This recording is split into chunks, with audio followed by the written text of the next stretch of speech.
Brian, you obviously made a great start there. Injuries played a big role, didn't they? But what were your sort of thoughts on the overall performance? Yeah, they did. I did that.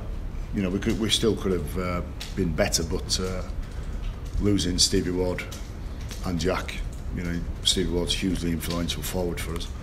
And then when you lose a fullback, just, you know, the amount of change around you've got to make in that regard, it's you know, two really important positions to lose there.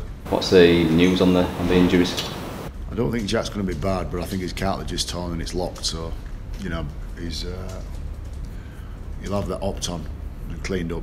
You know, it might be a couple of weeks, so it's not a major operation. But Stevie Ward looks like he's torn a calf. Don't know to what extent, but you know, he has torn something there. And Jack as well. I mean, he really started well, didn't he? Under the occasion, well. I thought we all did. I thought for the first half, while I never thought we had a grip of the game in the first half, I didn't think we'd lost it completely either. You know, it was a decent contest, but it was always a challenge coming here and try and throw something at Melbourne which would trouble them, and just 5 drives and a kick wasn't going to be the go. So we had to try something different. But then we've got to strike a balance between not being erratic with it either and not playing lateral and not playing sideways. And I thought we were trying to get that balance right. But you know, when you use the ball a little bit more than what you normally would, you run the risk of making errors. And the errors killed us a little bit in the first half. It gassed us out. And they really sort of capitalised on those errors as well, didn't they? For sure. I thought their defence was outstanding. If you're going to ask me why we really struggled in that, because of Melbourne's defence. It was suffocating. And the more the game went on, the better they got indeed, and they really warmed up to it. So no matter what we tried, you know, and we did come up with some challenging plays, and you know, we tried to offload the ball and tried to get a bit of second phase stuff going, but they were just smothering. And you know, I've got a healthy respect for their defence. It was awesome. Cal, what did you make of the 80 minutes?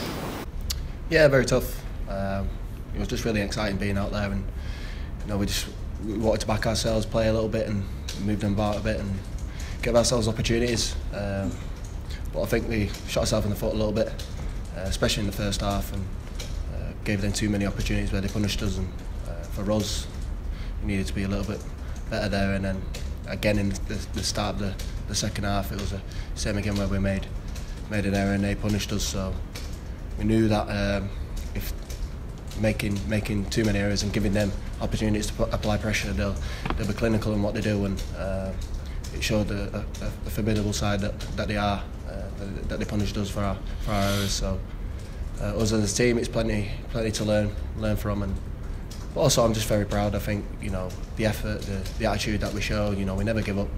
We still kept on going, kept on playing, and you know, things didn't come off for us. You know, down to their D. You know, I think it's. You have to give them a lot of credit in terms of that, but you know, immensely proud of the effort from the boys. We'll learn from this. You know, we know it was a big challenge, and it was great to be here. But we wanted to get that result. We wanted to get that trophy. And, you know, it's not meant to be, but we'll move on and focus obviously with this on Sunday. Was that effort best summed up by Brett Delaney's goal tackle?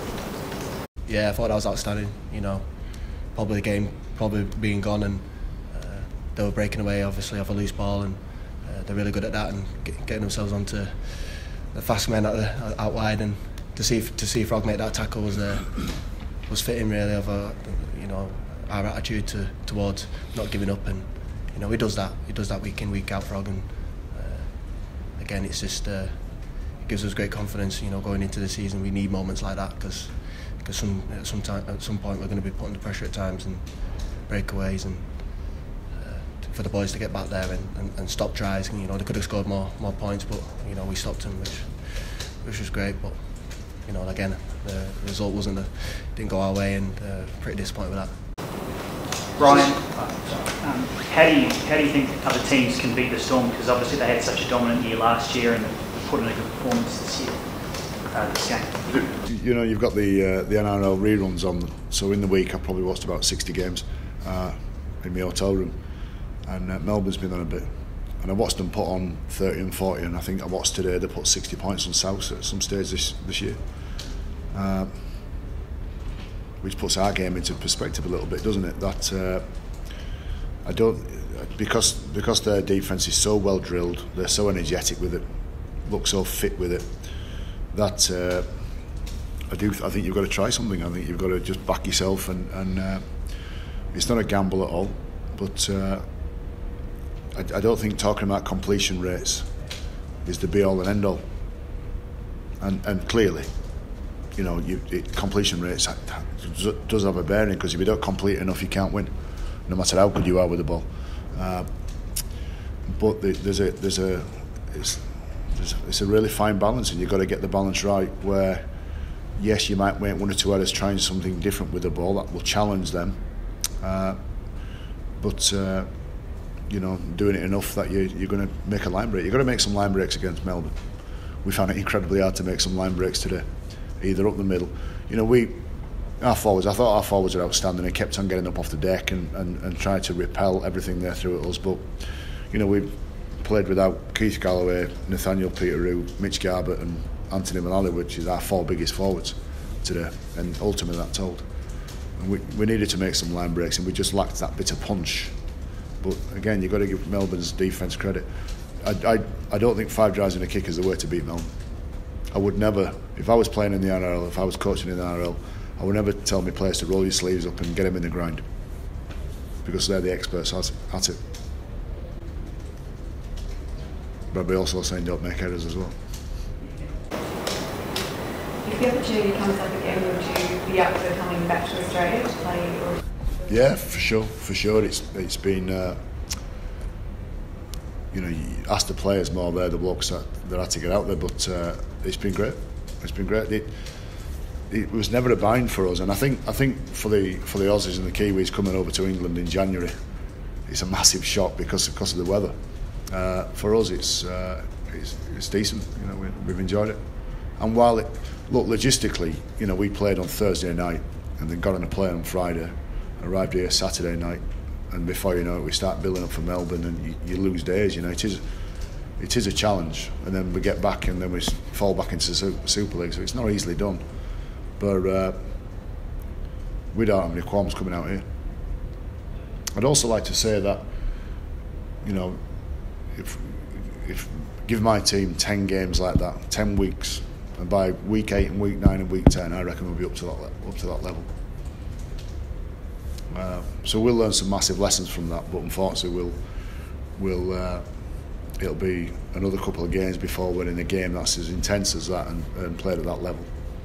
And you know, that debate's gone on for 20 years, hasn't it, about the intensity of Super League week in, week out compared to NRL.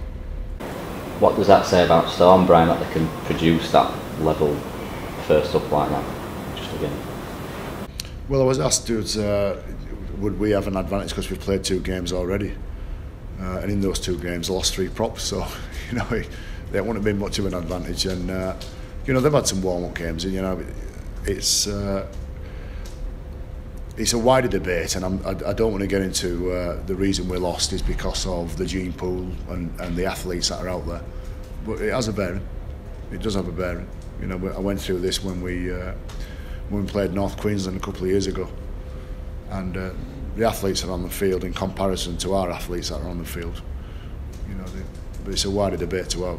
That I still thought we should have won tonight, and I still thought we could have won tonight.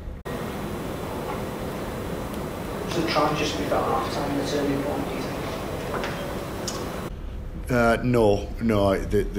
But I know what you're saying. It was a deflator. That was a bit of a soft try.